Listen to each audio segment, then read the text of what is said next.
The temple is built. Come, my Israelite subjects, bask in its lavish grandeur of all that I, King Solomon, has given you. Ooh. Ah! Finally, a place of worship worthy of the Lord Almighty. Wait a second. What's that shrine over there?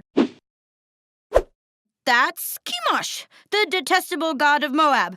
My wife Susie wanted a shrine to her god, and I figured, well, what's the harm? This shrine doesn't seem very Israelitish. Oh, that's just a shrine dedicated to Molech, the detestable god of the Ammonites.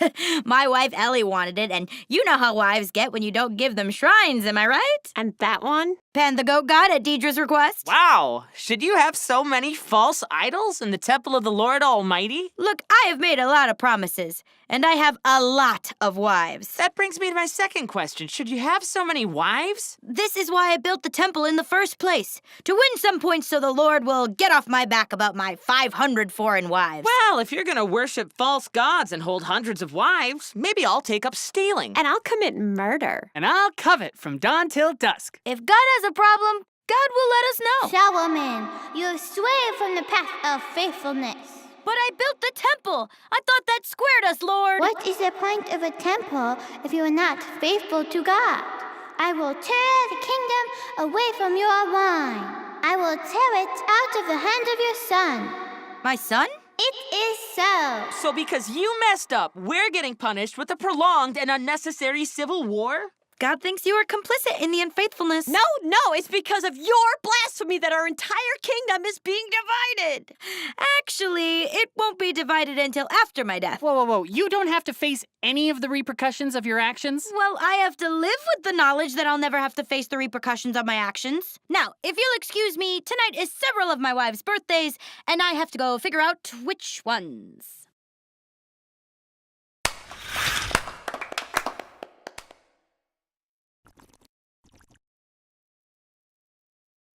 Why so glum? Didn't the show go well, kids? I just find the whole story troubling. I really just want to go home and ponder all the issues raised. If Solomon was so wise, why did he stray and worship false idols?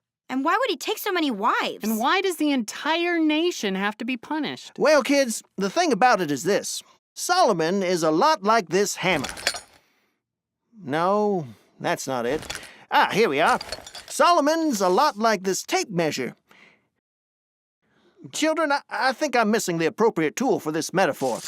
Be back in a jiffy. These idols are kind of funny. I could see why Solomon kept them around. Whoa, I'm Pan the goat god. Crazy old Pan. Worship Pan, 'cause Pan is totally awesome.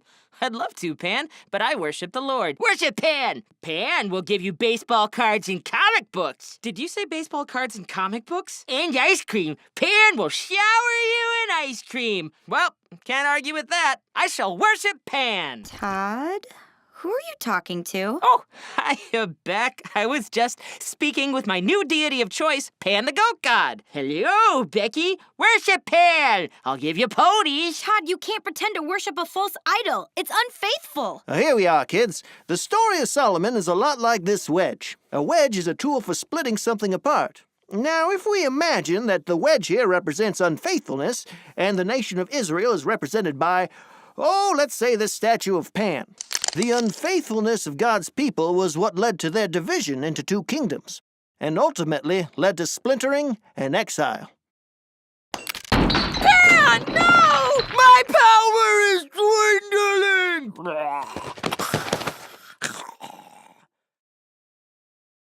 So just because Solomon was having doubts, his people were sent into exile? Now, this goes beyond mere doubt, Becky. Unfaithfulness is knowing what's right and deliberately doing what's wrong. He let power go to his head. He became concerned with earthly pleasure and flagrantly disregarded God's law. He did not lead the people in faithfulness. Jerry, as you have defeated my god in armed combat, I will now worship you as God. Well, how about you just worship regular old God? Back into the fold I go.